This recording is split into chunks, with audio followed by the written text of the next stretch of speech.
Hi guys! I-share ko kung paano gumawa ng baked tortilla at makikita ang lahat ng ingredients nito sa description box.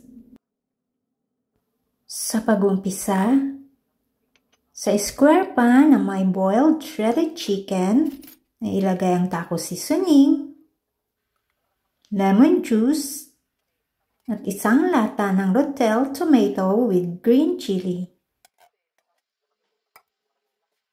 I-mix ito hanggang mag-combine ang lahat ng ingredients.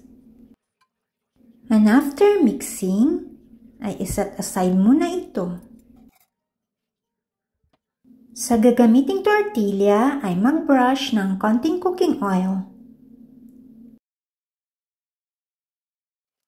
Pagkatapos maglagay o mag-brush ng cooking oil sa tortilla, ay ilagay na ang taco blend cheese o Mexican cheese.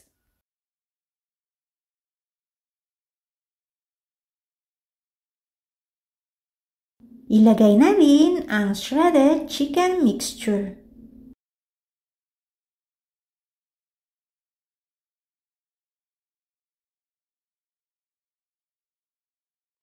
Maglagay ulit ng taco blend shredded cheese sa ibabaw ng chicken mixture. At pagkatapos maglagay ng cheese sa ibabaw, ay ilagay ito sa preheated oven, 425 degrees Fahrenheit, at i-bake ito ng 10 to 12 minutes or until cheese melts, and after baking, remove from oven. Habang mainit pa ang baked tortilla, ay i-fold ito.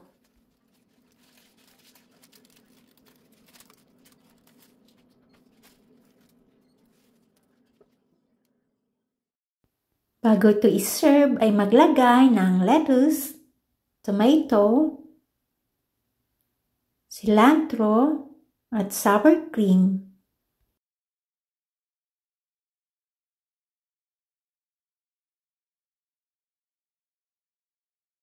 Pagkatapos maglagay ng toppings, sa baked tortilla ay ilagay ito sa taco container.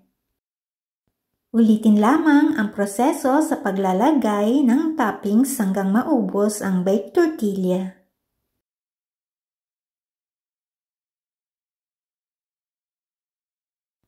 Ito po ay pwede nang iserve at kainin. Enjoy po! King Solomon said, "Choose my instruction instead of silver. Choose knowledge rather than the finest gold." Proverbs 8 verse 10. Thanks for watching.